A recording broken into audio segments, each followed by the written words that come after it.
Dua survei dapati Najib terlalu popular, lalu ada pihak halang pembebasannya. Persoalan siapa akan rugi dan siapa akan untung jika Datuk Seri Najib dibebaskan. Ini persoalan politik dan bukan persoalan dari sudut undang-undang kerana majoriti rakyat sudah tidak percaya lagi kepada Badan Kehakiman dan Badan Guaman semenjak kes Datuk Seri Najib dibicarakan. Jika ikut dari segi undang-undang, Datuk Seri Najib Razak sudah pun bebas sebaik saja perakuan saksi-saksi diambil kira, tambahan lagi majoriti saksi ramai, tiada kredibiliti kerana ramai dari mereka adalah pesalah rasuah dari Goldman Sachs yang ditukar jadi saksi. Erti kata lain, pilih jadi saksi atau kena dakwa, pilihlah mana satu. Antara saksi berstatus perasuah adalah Zeti Aziz dan Jasmine Lu. Zeti disahkan menerima sogokan di Mahkamah Brooklyn, Amerika ketika Roger Ng didakwa. Jasmine Lu terima wang rumah dari Jolo dengan own admission. Hakim juga sepatutnya didakwa kerana contempt of court, menipu mahkamah sendiri dengan sembunyi status pernah bekerja di Maybank Investment dan terbabit dengan penubuhan syarikat SRC. Selain itu, hakim kes juga terbabit dengan siasatan rasuah oleh SPRM dan kertas siasatan serta soal jawab diperolehi oleh pihak Datuk Seri Najib Razak namun dihalang untuk dijadikan bukti baru. Maka sesiapa yang tiada maklumat-maklumat ini belum layak berbual berkenaan kes Najib, tidak kiralah sama ada miliki sijil undang-undang pun. Setelah berada dalam penjara hampir 2 tahun, survei masih dapati Najib masih dan sangat popular lagi. Selain itu, walaupun Anwar Ibrahim bermusuh dengan Mahathir, namun diandaikan tanpa sengaja mereka juga akan tergugat dengan populariti Najib jika dibebaskan.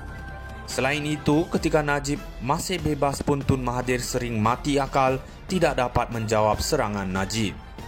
Ambil contoh apabila Najib menyerang Mahathir berkenaan pengecualian cukai syarikat POGH yang Mahathir ada pegangan saham, terus Mahathir berdiam diri.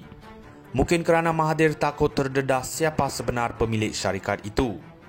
Selain itu, Najib juga menyindir Mahathir dan Daim berkenaan pembukaan banyak bank di luar negara selepas kehilangan wang forex RM30 bilion, juga Mahathir tidak respon. Kemudian apabila Najib acar Kadir Jasin sebagai proksi syarikat yang Mahathir ambil dari UMNO, terus Kadir Jasin tutup laman media sosialnya. Jadi Mahathir antara makhluk yang takut dan tidak suka Najib bebas. Maka sudah tentulah Najib tidak akan dibebaskan dan musuhnya akan menggunakan pihak tertentu untuk memastikan hal ini terlaksana. Sepatutnya kenalah bersikap anak jantan untuk berlawan secara face to face dan bukan ikut cara pondan seperti penjarakan musuh. Maka nyatalah yang memberi sumbangan menyukarkan pembebasan Najib sudah boleh dikenal pasti siapa mereka. Mereka tahu jika Najib dibebaskan, rakyat sudah tidak mahu lagi beri tumpuan kepada jenaka mereka dan Najib akan menjadi tumpuan dan disuluh dengan spotlight. Badut hanya sesuai berada dalam sirkus, biarlah Najib ambil alih, mungkin itu yang dikehendaki oleh rakyat. Dua survei dapati Najib terlalu popular, lalu ada pihak halang pembebasannya. Persoalan siapa akan rugi dan siapa akan untung jika Datuk Seri Najib dibebaskan. Ini persoalan politik dan bukan persoalan dari sudut undang-undang kerana majoriti rakyat sudah tidak percaya lagi kepada Badan Kehakiman dan Badan Guaman semenjak kes Datuk Seri Najib dibicarakan.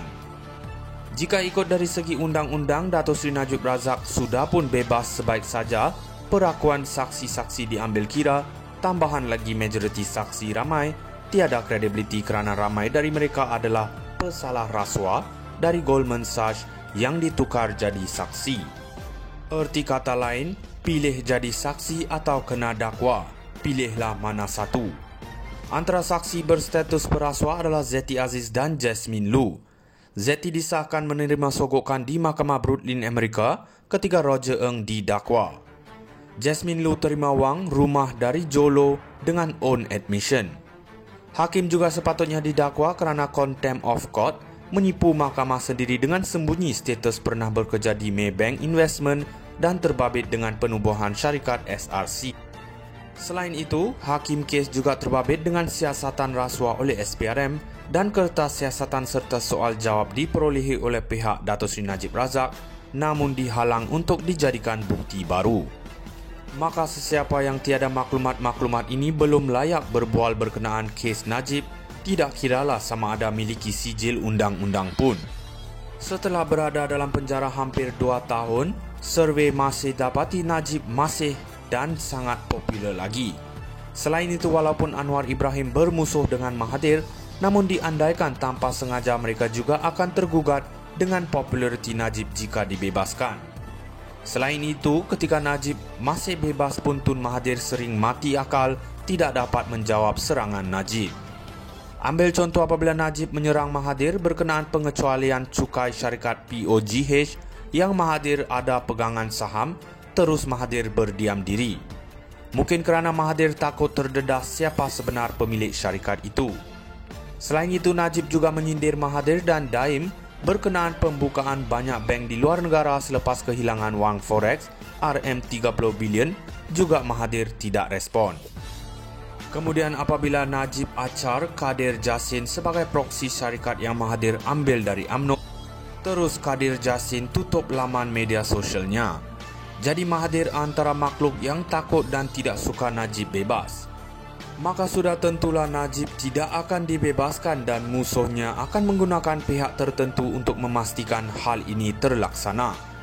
Sepatutnya kenalah bersikap anak jantan untuk berlawan secara face to face dan bukan ikut cara pondan seperti penjarakan musuh. Maka nyatalah yang memberi sumbangan menyukarkan pembebasan Najib sudah boleh dikenal pasti siapa mereka. Mereka tahu jika Najib dibebaskan, rakyat sudah tidak mahu lagi beri.